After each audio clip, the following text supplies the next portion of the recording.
to the issue with respect to contract documents, you're going to have times where different documents say different things or have different standards, or have different dimensions, specifications, etc.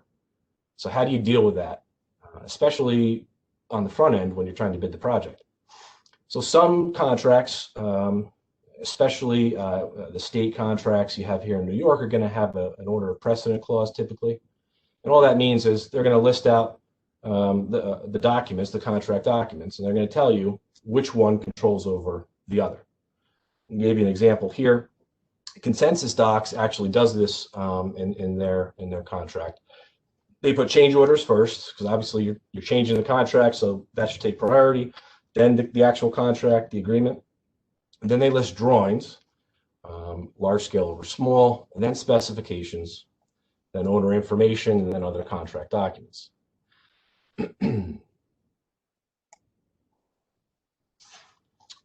Consensus Docs also has some nice saving language here that despite that order of precedence, if there's a term or provision that's conflicting, you're going to use the one with the latest date. If for some reason something's issued a few weeks later, you would use that information as opposed to the original. If you get into your New York agency contracts, DOT, DEP, DASNIUS, etc., you're going to see some specific language with respect to drawings controlling over specifications. You'll also note, and point out here, the OGS general conditions for New York State. They also say the less stringent and less expensive provisions take precedence over the more stringent and expensive.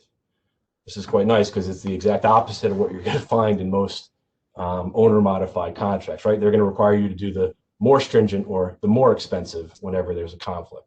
But New York's OGS general conditions, which are reflected in a lot of the agency contracts, only require you to do what's less stringent or less expensive. I've also seen plenty of times where even within the specifications, division one of the specs, the general is going to trump the rest of the specifications, control over it. So for subcontractors, again, the subcontract is often going to control all the other documents. So if there's a conflict between the subcontract and the prime, there may be language in there that says the subcontract is going to control. To flip it, if you look at consensus docs or if you look at most federal contracts, they actually state that the specifications take priority over the drawings. Again, the New York OGS says drawings take precedence over the specs.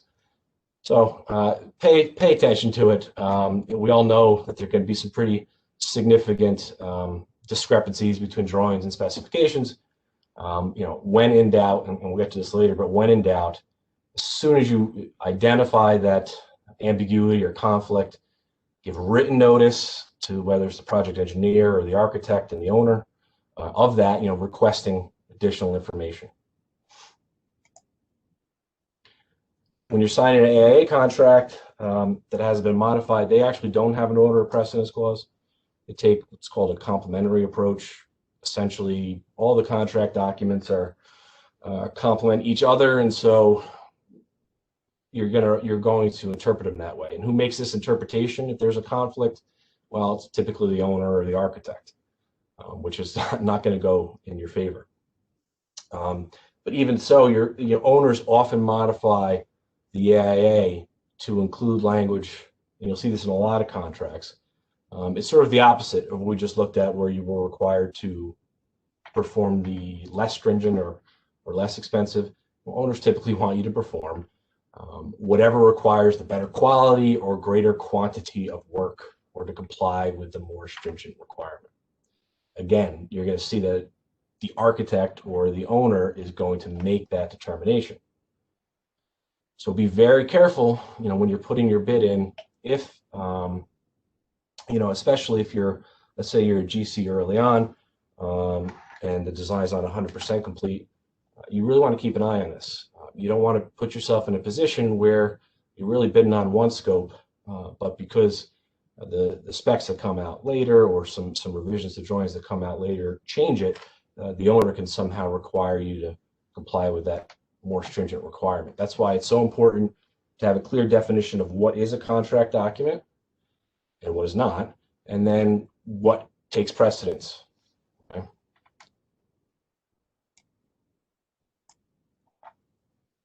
If there's no provisions, which you see sometimes, then you kind of default to common law.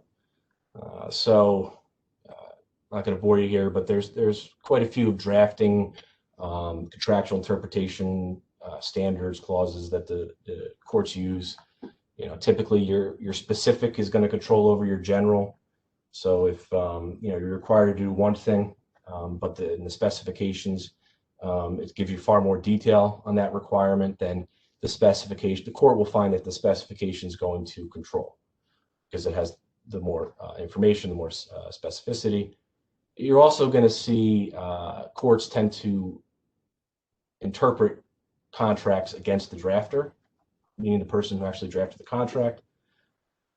That is why in almost all contracts now you see, at the end of the contract where they throw in a bunch of clauses under miscellaneous, you'll see a clause there that speaks to joint drafting of the contract, even though you may have nothing to do with that. You were given the contract and you had to sign it.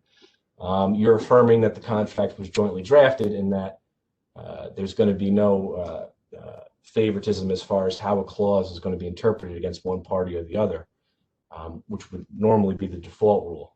The owner, as the drafting party, would be construed against the owner as opposed to the general contractor.